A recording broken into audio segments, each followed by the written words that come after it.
Hi YouTube! Welcome to another episode of Good Roll Hunting here at MyExecutiveRanch. I'm just finishing organizing a roll of coins that I found in my dad's safe that was all rolled up for many years, and I'm going to show you today what I found in the roll. I did open this roll up on the 24th of October a couple of days ago, but I was not able to go through the whole thing in the amount of time that I had because the light was getting kind of bad. And so I did say that I would make a new video today and tell you what I have found. So I'm very excited about it because they're amazing coins. They've been rolled up in the safe for so long, and so they have a lot less wear on them than you would expect coins of similar age to have. So that's very exciting and good news for me and for you because you get to see them. So starting off, these coins are from 1922 to 1935. 1922 is important because that's the first year that Canada started making its nickels in nickel. And so all of these coins are nickel rather than silver. But this one is from 1922.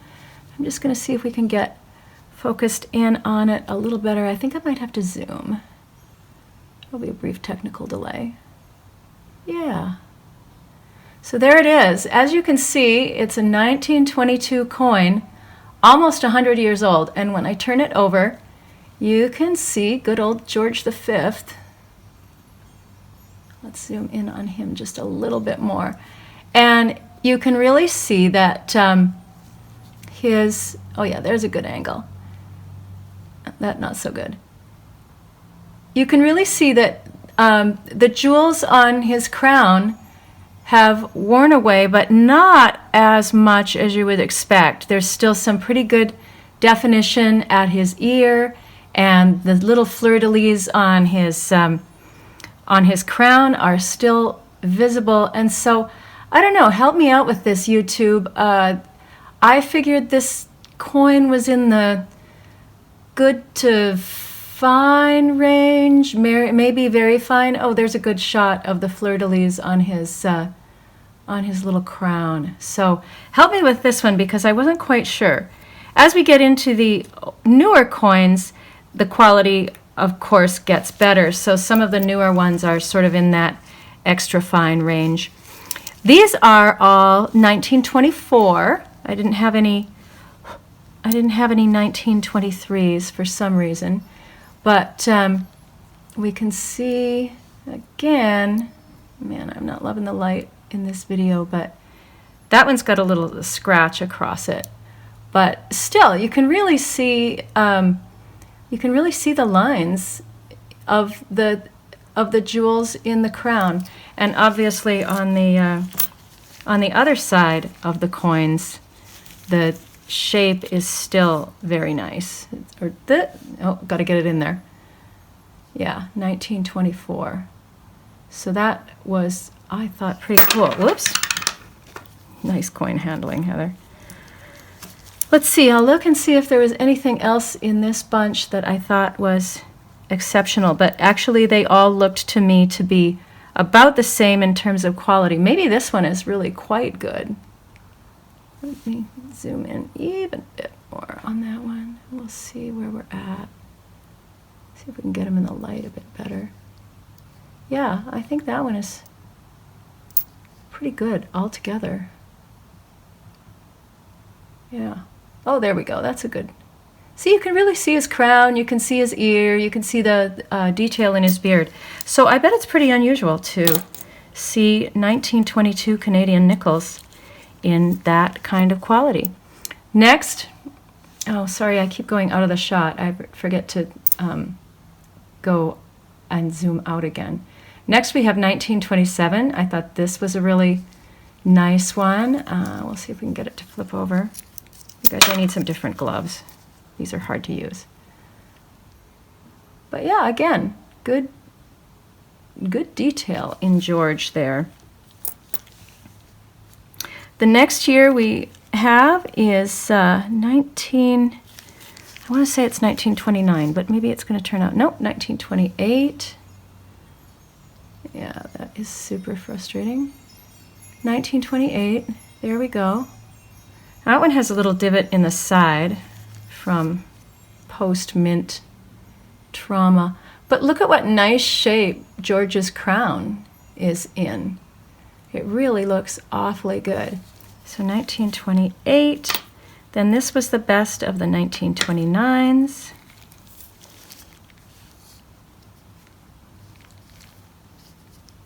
$1929. Where's George? Where's George? Where's Waldo? There we go.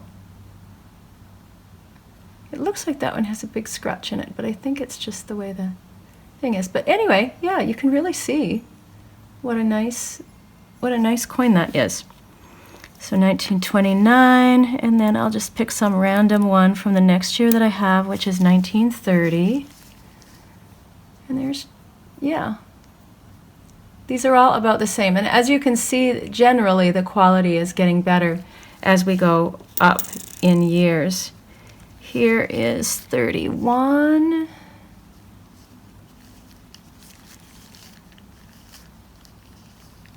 So cool, you guys. This is like way before even the Second World War. 1931. That's a great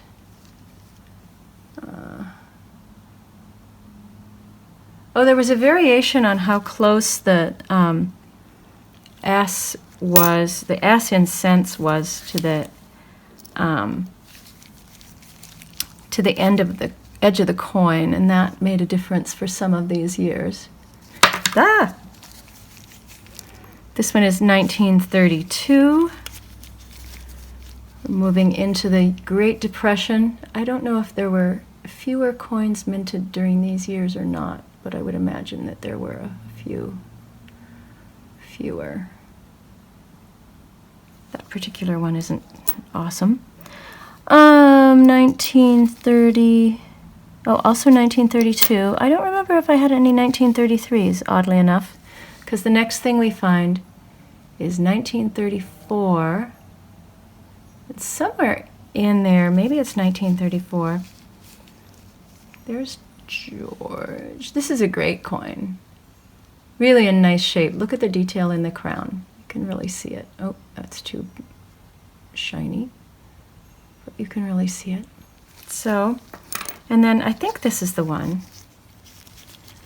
There's one that had some pretty obvious mint errors in it, and now I've packed it up with the rest. This is the last year that I have in this particular roll. It's 1935, and let me just look quickly. I'm going to zoom you out a little bit, and I'm going to see if I can look quickly for the one that had the interesting mint damage on it. Let's see. Probably I won't be able to find it, but we'll try.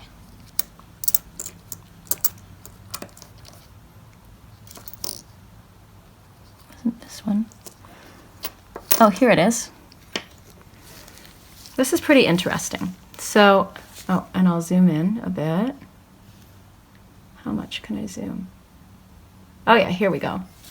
So at first I thought that somebody had used this coin for target practice or something, but then when I looked more closely, I realized that it's probably mint damage from filled dies. If you look here in George's crown and here in his face, there are some voids that just cannot be explained, I think, any other way. And even if they could be, what I discovered adds to my theory. When we get to the other side of this coin, other side of the coin, we see the same sort of thing happening on the left-hand side of this maple leaf. You can see there's a little divot right in here. And that, again, looks like a filled die where there was something on the die that squished into the coin further than it was supposed to. And then you can also see some little tags on the ends here that is also typical of old dies or filled in dies or whatever was going on. But hey, it was 1932 and they were trying to make coins, so you can only be so picky about how it gets done. I don't know whether this adds to the value of this coin or not. My understanding is that usually it doesn't, but with it being so sort of unique looking, it might. Now, speaking of coin value, I need help from you, people of YouTube, because I'm not sure what to do with these coins. It doesn't seem that they're super valuable. Maybe between $1 and $4 each, and I guess I could sell them on my eBay account, which is Later Alligator. But if I'm selling things on eBay for $4 a piece and making an ad for each one, that starts to not be very profitable. So please give me some thoughts. I could rewrap the roll and sell the entire roll, or I could sell the best ones, or I could make sets. But I would be very grateful for your input on what to do. Also, if you would like any of these coins and would like to make me an offer on one or more of them, please contact me at myexecutiveranch@gmail.com and let me know your thoughts. I told my mom that I would sell my dad's old coin collection, and for these types of coins, I'm not quite sure how to do it, but I would be very grateful for your thoughts. Thanks, eBay. That finishes my analysis of this particular roll of coins. I'll be back again with more coins from my dad's safe. Thanks for stopping by.